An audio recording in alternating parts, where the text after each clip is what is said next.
Edgar Cayce, the renowned sleeping prophet, was able to connect with souls from the afterlife during his trance states. But how exactly did these souls communicate with him?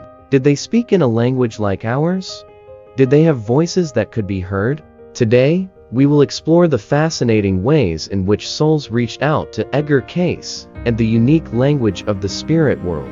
Edgar Cayce's encounters with souls were not like typical conversations. Souls didn't speak with human voices, but instead used impressions, feelings, and imagery to communicate their messages. One of the most well-known examples of this was during a reading for a grieving family who had lost their father unexpectedly. The man's spirit reached out to Cayce, but there were no words, only a powerful sense of longing and unfinished business. Cayce later described feeling the spirit's emotions, his regret for things left unsaid, and his concern for his family. The spirit didn't speak in words, but Cayce understood the message perfectly. He conveyed the father's love to the family, offering them the closure they desperately needed.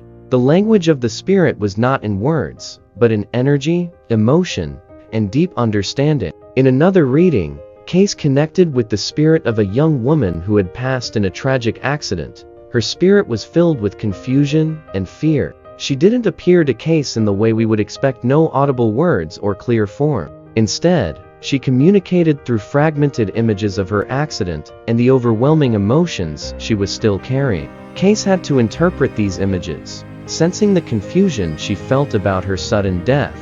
Cayce explained to the family that their loved one wasn't trapped, but was seeking peace and understanding. He offered words of comfort and healing, explaining that even in death, souls are still learning and processing. The spirit's language in this case was a combination of images and emotions, which Cayce had to decode, helping the living understand the state of their loved one in the afterlife.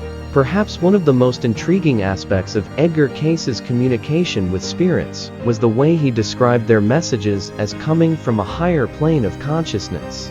Souls didn't always communicate in ways we would expect. Some messages were abstract, like symbols or sensations that conveyed deeper spiritual truths. For example, in one case, a spirit communicated not through direct words or images, but through the sensation of warmth, symbolizing the love and protection they still offered to their family from the afterlife. The language of the spirit is complex and layered. Souls communicate through feelings, symbols, energy, and emotions, and Edgar Cayce had the incredible ability to understand and translate these non-verbal messages for those seeking comfort, guidance, or closure.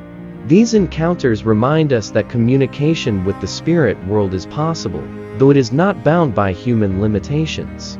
It is a deeper or profound form of connection that goes beyond words.